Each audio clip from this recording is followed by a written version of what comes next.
Welcome to the Future is Borderless podcast with David Nilsson.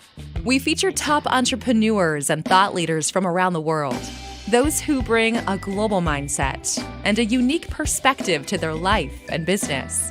Now, let's get started with the show.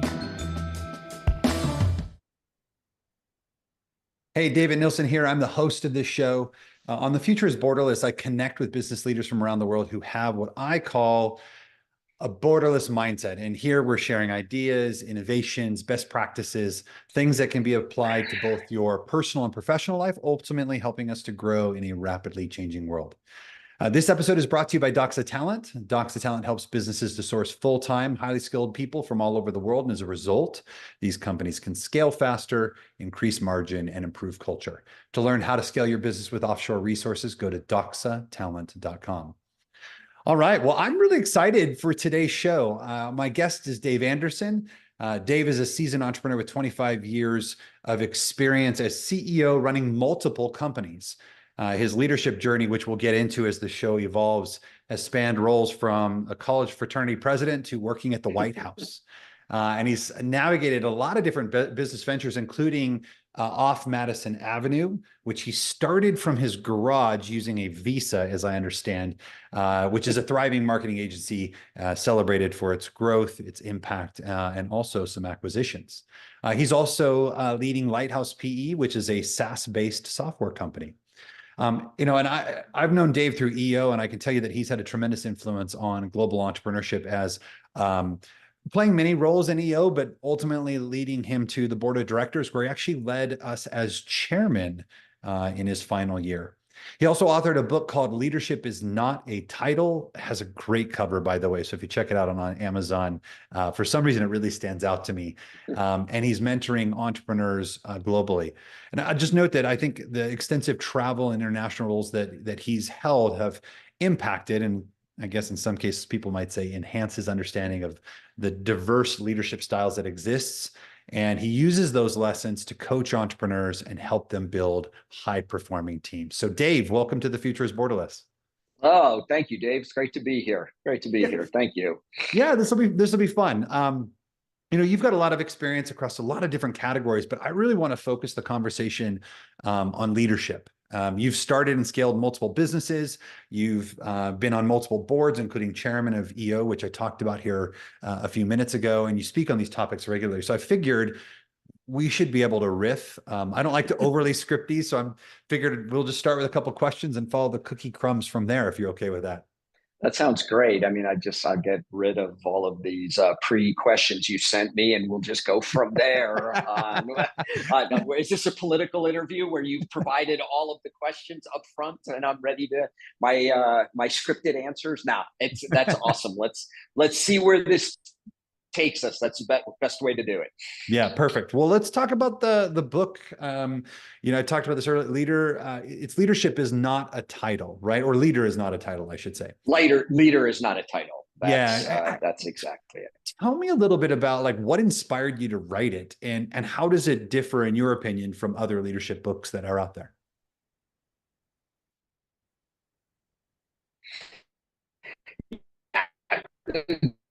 Great.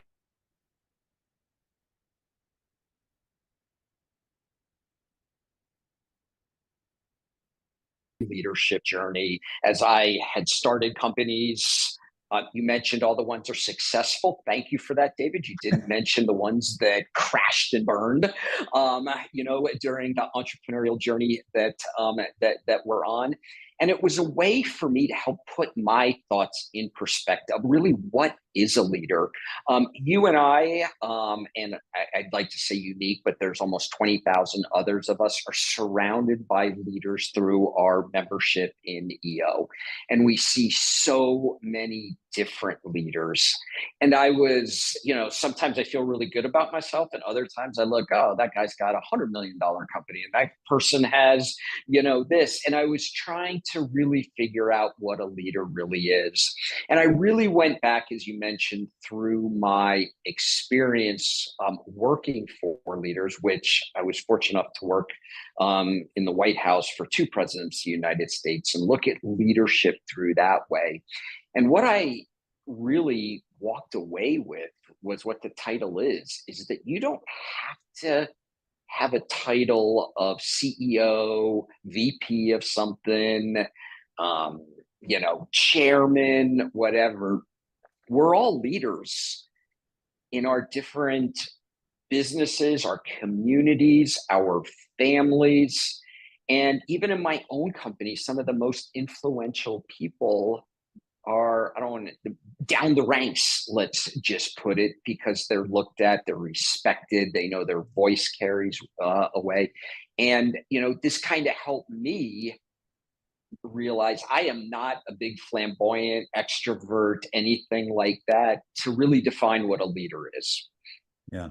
Can you talked about you worked with two US presidents. Maybe share just a little bit about what your capacity there was. And then I'd just love to hear your observations about what you saw from them. Like where were they great and where was there maybe opportunity? Yeah, that's a great question. I was pretty young now. I'm always hesitant to say which presidents because in this day of political Fair. uproar may cause people to listen more attentively or quite frankly just shut you and me out based on what that is. But let's say it's just safe to say that I am all this gray hair, I am older, so it is not a recent president, let's put it that way, in any way, shape, or form. And I honestly, Dave, was in my early mid 20s when I kind of fell into this, and I worked in the executive office of the president. So, right there. And I had a role where I traveled the world with him as the White House main representative, wherever he would travel, to summits, to campaign events. But I've been to NATO meetings, I've been to international drug cartel, not cartel, but international drug prevention conferences with world leaders all around. I've been in rooms with everybody from Putin to Assad to that around the world. And through my leadership journey, I got to observe so much. Believe me, nobody was asking for my opinion on any type of policy or anything like that, but I helped make a lot of stuff happen. And some of the biggest takeaways I learned are so relevant to us in business as I began and went through my entrepreneurial journey. Number one was the people we build around us. Nobody can be president of the United States without a solid chief of staff, a solid secretary of state, a solid defense secretary. I've been in rooms where these leaders always respectfully and in the right way would challenge the president. Are you sure about that? Is that the right way? Here's where we've gone. And it just showed me the importance of the people that we build around us makes us and breaks us. Yes, leaders need to be strong leaders in that role, but it's not a solo job by any means at all. So you have to surround yourself. I also, whether you agree or disagree, you got to stand for something. You got to have a guiding principles, freedom, purpose. Let's take the left and right, the polarizing stuff out of it. But what do you really in your heart believe in? Why are you sitting in that office to do things? How applicable is that to us in business? Having our purpose, our whys, because that's what guides you, as you go.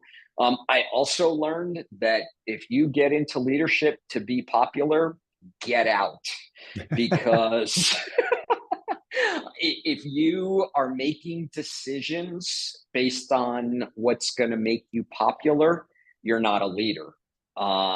Leadership is about making the most difficult decisions. I think President Obama was the one who actually said, by the time stuff gets to my desk, there is no easy answer because you have all the rest of the people around you. And how applicable is that to us as leaders in our businesses? I have a whole list I could go through, but I think that's a great, top 10. The people stand for something, and you're in this role, you're a leader to make the difficult decisions to be successful.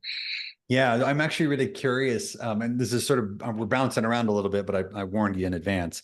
You talked about the president, but, at one point you were the global chairman of the Entrepreneurs Organization, which, at the time, I think had 17,000 members worldwide.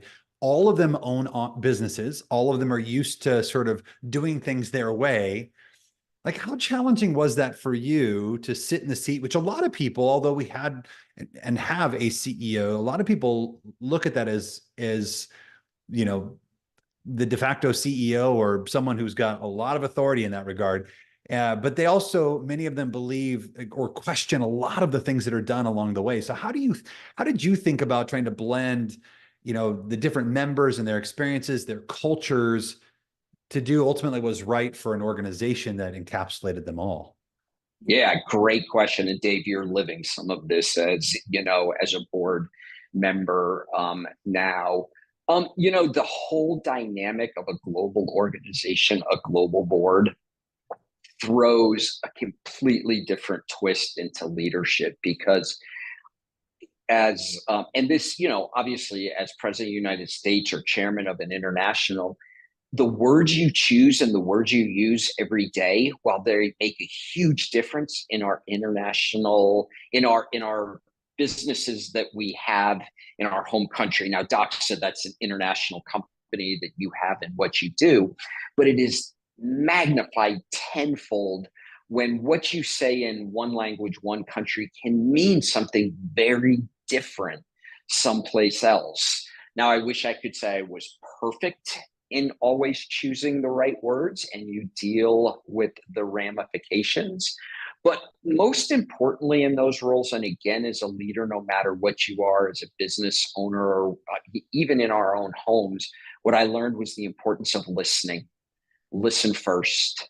Don't talk first, listen first, ask questions. Can you explain that to me? What does that mean to you? So that you can choose the right words in the right situations at the right times.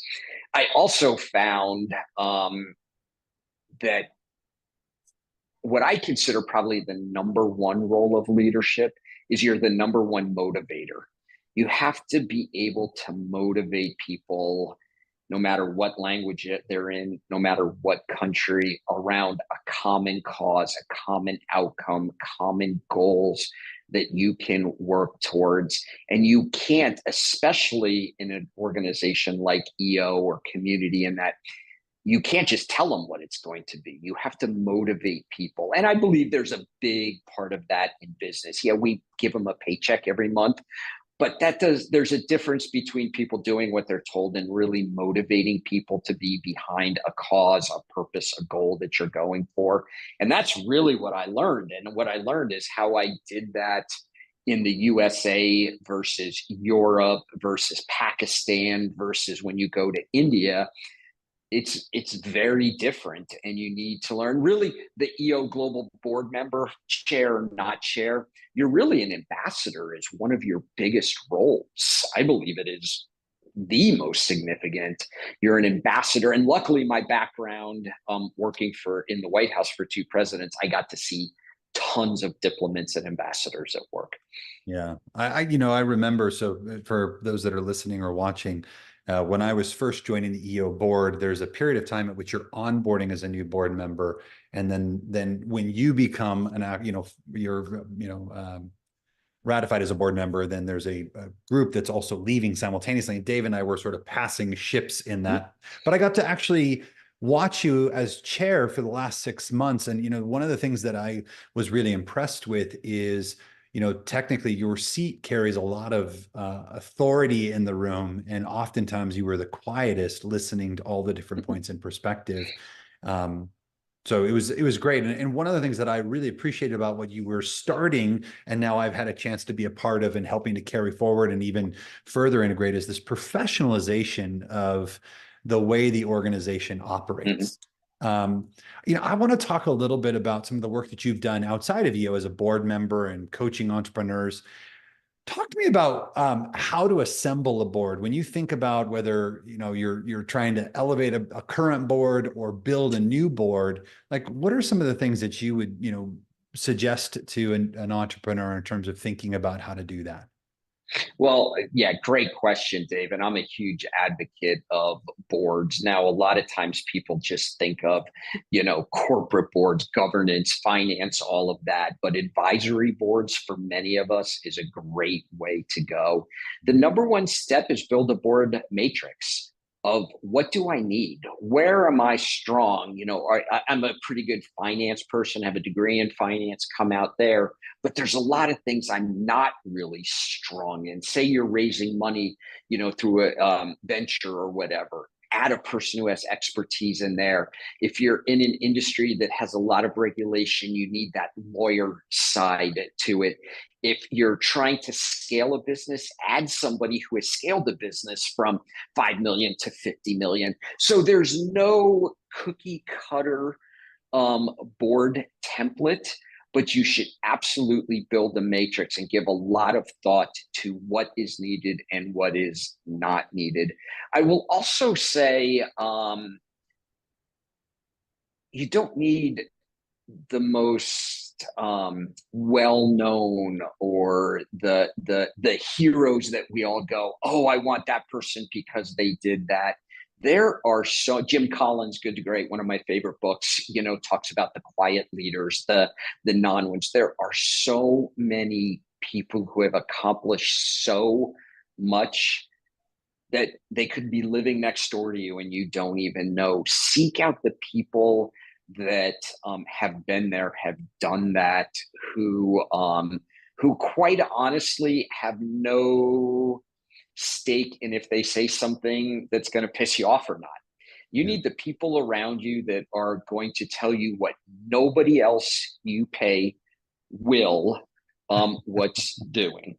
You also absolutely need to have the person who really isn't focused on today or tomorrow, but is pushing you to look not 1 year out, 3 years out, 5 years out. And there's no time more appropriate that for than the evolution of AI going right now. If you're any type of business that is dependent on supply chain, world events can change your business literally overnight.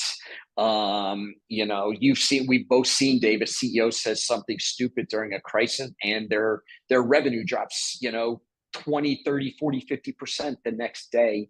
Yeah. You need somebody who's going to help keep you in line, to be blunt. Yeah, I love that. I actually, I think early on in my career, I made the mistake of inviting people onto my board with a brand name, like where I was impressed by what they had done or the business they had run or sold or, what have you. And ultimately what I found is exactly what you're talking about, which I want to drive home is it's really the board should round out the competencies that we don't have, right? And push us in a way that those that are on payroll just cannot, period. It's funny. I think I consider myself a go-to-market guy, right? If we're talking sales, marketing, or business development, that's something I'm excited about. I feel competent and confident in. But it's some of the other stuff. It's the finance and acquisitions. It's the technology. And I find myself gravitating more towards go-to-market people because they speak my language at my pace and the things I'm interested in. But what you really want to do is round out what you bring to the table with other individuals. Who are looking at other aspects of the business with you. Yeah. Dave, you're absolutely right. There's a term that I'm sure you've heard before, but it's a psychological term called confirmation bias, Yep. that we seek out people who agree with us, who know what we know, who are going to validate us more than tell us we're full of shit.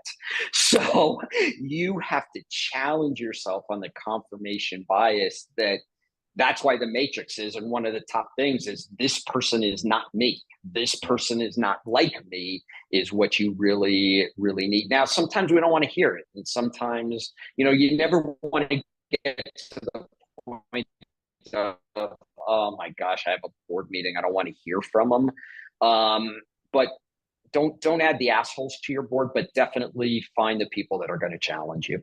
Yeah, agreed. Agreed. If you look back on your experience on the EO board, and maybe we'll open this up to any other board experience you've had, what's the most challenging situation or most challenging sort of problem that you had in one of those situations, and how did you kind of work your way through it?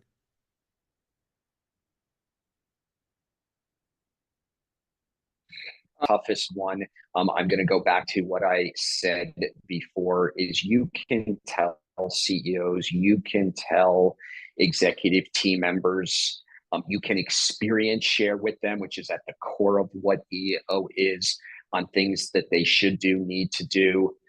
So many people struggle with pulling the trigger on those tough calls. How many people keep the bad person around too long because it's easier than terminating them? How many people, and I'm sure you've gone through this with your company, one of the most difficult things is, I'm a huge fan of Marshall Goldsmith. I'm a certified Marshall Goldsmith coach, but what got you here won't get you there.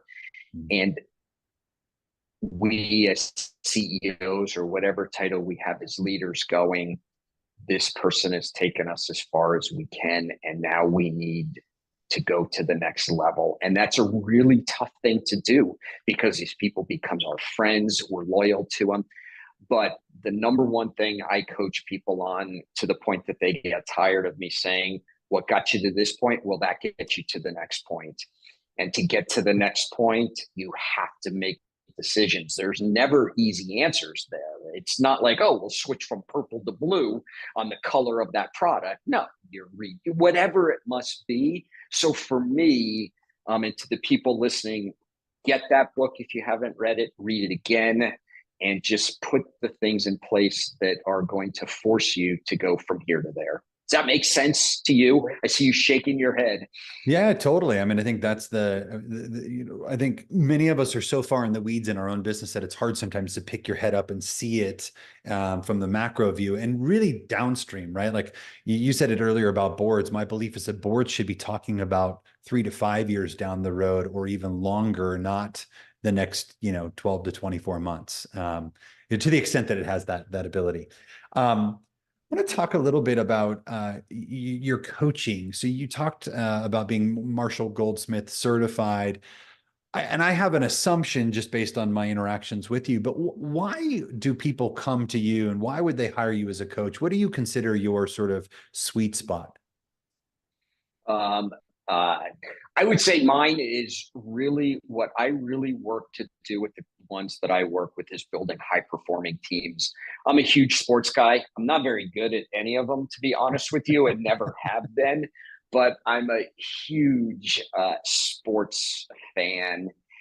And if we draw the correlations between sports, whether we played in little league, high school, we went on to college, whatever it is, building high performing teams win championships. What's your championship? What's Doxa's championship? Is it a revenue number? Is it an acquisition? Is it so many VIPs that you have? What's your championship that wins the trophy? The only way you're going to win that trophy is by building the right team about you. Yeah, Dave, and you're an amazing leader. I've had an opportunity to work with you as a board member. I have a ton of respect for you, but I'm not going to insult you by telling you you cannot do it alone. You can't be quarterback, running back, defensive, safety, all of these to win championships. So I know, Doxa, you've built an amazing team and continue to do that. But in business, a lot of times we're like, well, my left tackle sucks, but I'm not going to fix it, but I'm going to get my ass sacked all the time. Yeah. Think about the most coordinated sporting performance thing in race car driving. Think about when an Indy car, F1 car, something pulls into the pits, that team jumps over the walls. Everybody has an assignment. Everybody has a specific thing to do. And if one of those mess up, it can cost them the entire race. Yeah. Do you have that team? So my coaching is where I come in and I help make some of those difficult decisions of that running back isn't going to get you where you need to be. They're too old. They've outgrown. They don't have the speed. They're strong, but they don't have this.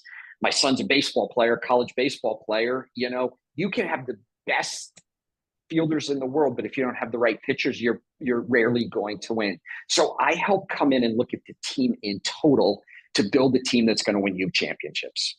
Yeah. I just a philosophical question. I want to dig into how you assess the team, but just at a high level, since you're a baseball guy, or at least, you appreciate sports, there's the Yankee strategy, which is pay up, pay big, acquire people who have, at least a history or a track record of doing well. Or there's the money ball, which is the A's philosophy, which is the other extreme.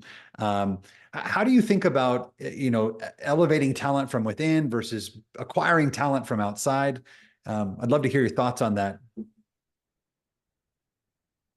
Yeah, I don't believe pure money wins any type of championships at all. I mean, you have to find people who love what they do, who have a purpose, buy into what you're doing, who want to be part of a team. I mean, in the day of $60 million quarterbacks, which I think is ridiculous, by the way, Tom Brady took the approach of I'll make my money, but I want to make sure that there's money to go around to make sure that that I have the teammates, the team around me. So you have to, yes, top talent will cost you more, but there is so many moneyball factors that go into that. Are they great team players? Look at the LA Lakers, Shaq and Kobe. You know, they couldn't win anything because they spent more time arguing, until they got past it and all of that. So I believe Moneyball is more important than the Yankee throw all the money you can at somebody mentality. Yeah. Well, I want to switch topics at this point. Well, actually, no, I want to dig in one more. I'd love to hear, because I think if I'm a business leader and I'm listening to this, you're somebody that I might bring in to help me assess my team and make some of those difficult decisions that I probably intuitively know are there, but I just need someone to help give me a little bit extra courage. How do you help them assess the team? Is there a methodology that you use?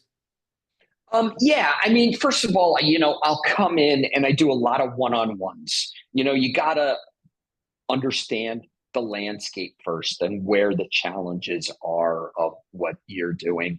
My companies are EOS companies, entrepreneurial operating system. I quite frankly don't care what you use. Use something, scaling up with Vern or Pinnacle now and all of the rest. Make sure you have something in place that you can properly evaluate the people on your team. Are they hitting their goals, rocks, whatever you want, have to do. So you really start looking at what their capabilities are, what they're truly accomplishing, and what to do. And you also have to look a little bit about what they've done in the past. There's a big difference of getting a company to 1 million to 2 million versus 2 million to 20 million and 50 million, and what you need. So you really need to evaluate that. But what you said, starting asking this question, Dave, is spot on. 8 to 9 times out of 10, the CEO knows what they need to do. They need somebody to say, do what you're thinking, and make the change. Now, making the change is the harder part, of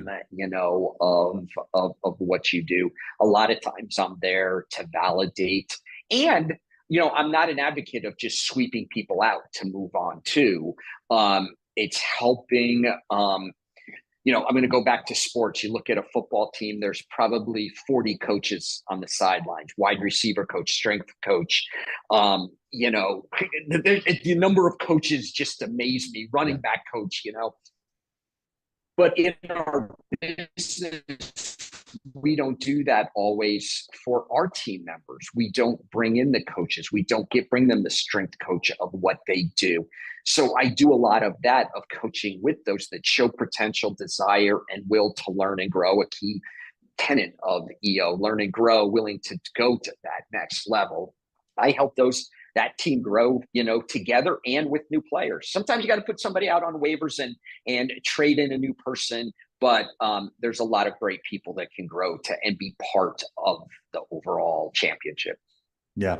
Yeah, totally agree with that. I think that's outside of financial distress, I've never met anyone who said I regretted letting somebody go for performance or culture fit issues. And unfortunately, we often wait too long because we fall in love with the people, or we become friends, not friendly, right? Like those kind of things. influence our ability to make those decisions as quickly as we probably should. I Yeah, want I to don't know if you've talked about this in other things, but there's some great reading for your listeners out there about being kind versus being nice. And I would encourage people to look into that because all too often we're nice, we're not kind. And it's more important that we be kind than nice. I'm going to make an assumption because this is actually a real struggle I had as an early entrepreneur. Like, if you take any assessment, what you'll find is social is my number one driver in just about everything. And so that human connection is really important to me. And it's easy, especially as a young entrepreneur, it was easy for me to blur the line between friendly and friends. But one of the things I used to struggle with, and I'm much better today, is giving direct feedback, because the nice thing to do is not hurt someone's feelings. The kind thing to do is to give them constructive feedback that elevates their game and helps them be more successful long term. And it took me, it's sad to say, probably a decade or more to really learn that. And today I really appreciate it. More than anything, if people can give me direct and honest feedback that helps us both move forward in a way that's productive, man, I'll take that any day over someone that's nice. You summarized it beautifully. That's exactly it. When we're kind, we're helping people. When we're nice, it's all feelings. We're not really helping people when we're nice, kind. And honestly goes to our kids and that too. It goes way beyond just the workplace of what we do. But what I would say, it's the words we use when we're kind that we don't have to do it in a mean way. Phil Jones has a great book. It's exactly what to say. And it's like less than 100 pages, easy read. And it's all about how we phrase things. Never use the term why, because so it goes along. The kind thing is the best thing that we can do for people. Yeah, in fact, it's actually one of whenever people ask me what are some of the entrepreneurial lessons I would like to share with others so they don't have to go through the same pain, that's one of the big ones for me. So I love that you brought that up. Dave, we're getting close to the end of time, but I've just one topic I want to address before we close, and that's really the topic of AI, right? You're in the off Madison Avenue, which is one of your businesses. It's a full service marketing firm. Does great work, by the way. I'd love to understand sort of how you see AI impacting your industry and specifically your business, and how are you guys thinking about evolving the business as a result of that? Yeah, it's a great question. I mean, not that almost every business is being affected by AI, but without a doubt, in the marketing area of what we're doing. I'm a Doxa client also. You obviously know that. There are two primary things that I'm looking at long term in all of our businesses. The first one goes to Doxa is how do we incorporate a global workforce into our future? We've all seen, population trends, where things are going, what's going on. We're seeing education changing, the ridiculous costs of that. We're seeing a major shift. So one of my big thing is how do we incorporate a global workforce for the future going forward? The second one is absolutely around the AI. I am a big believer in that AI is not going to replace your job, but the people who know AI, how to use it, will replace you if you don't stay on top of it.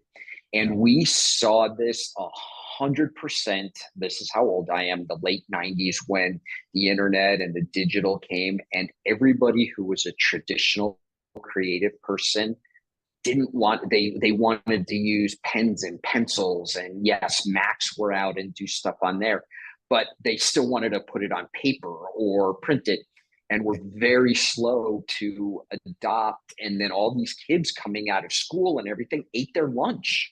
I Yeah. mean, literally, people came. I've lived this. I've been to this movie. I mean, I've seen this exact movie in the digital, the internet coming through. And so AI, what will be important is AI will do more and more of the tactical stuff.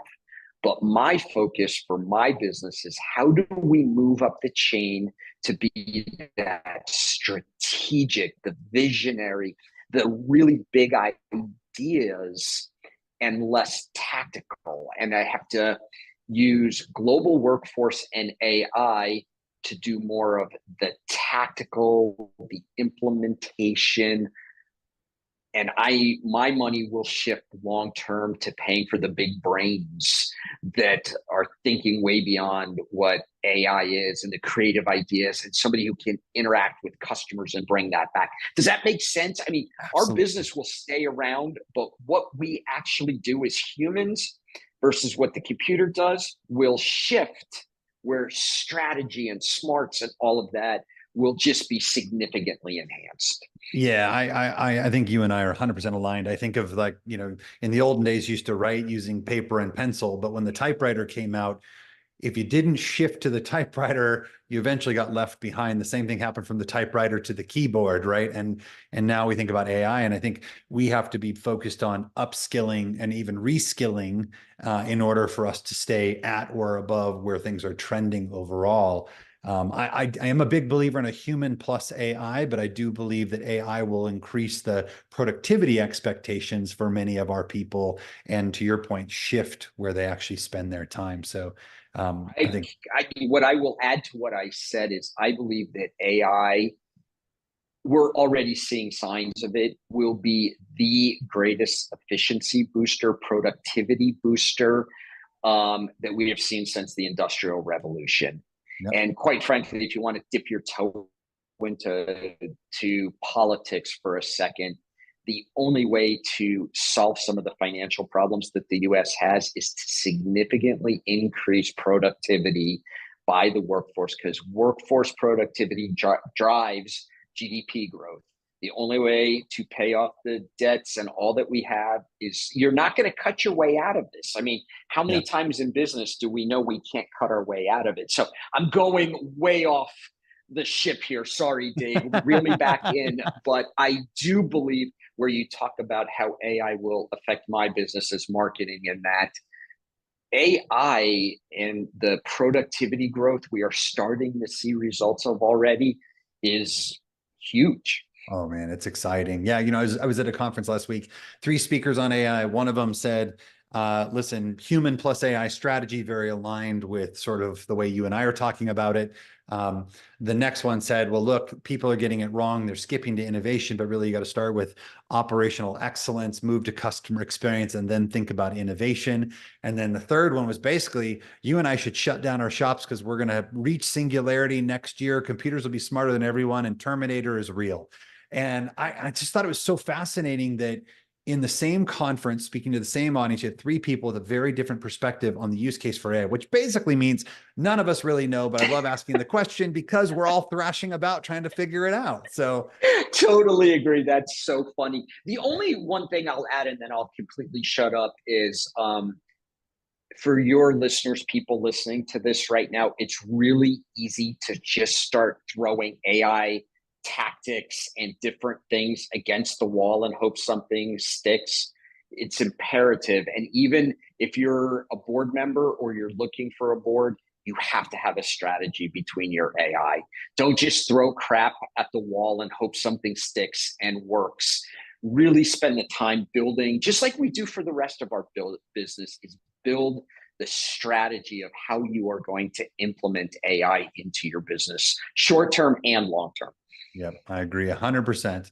All right. Well, last thing that I want to just ask you, I know we're getting close on time, but if you could, I always love talking to entrepreneurs about sort of what they're learning now. I mean, one of the things I've found with most entrepreneurs is they're voracious readers. They're always trying to improve themselves. And I'm just curious, like, what are you focusing on for you personally?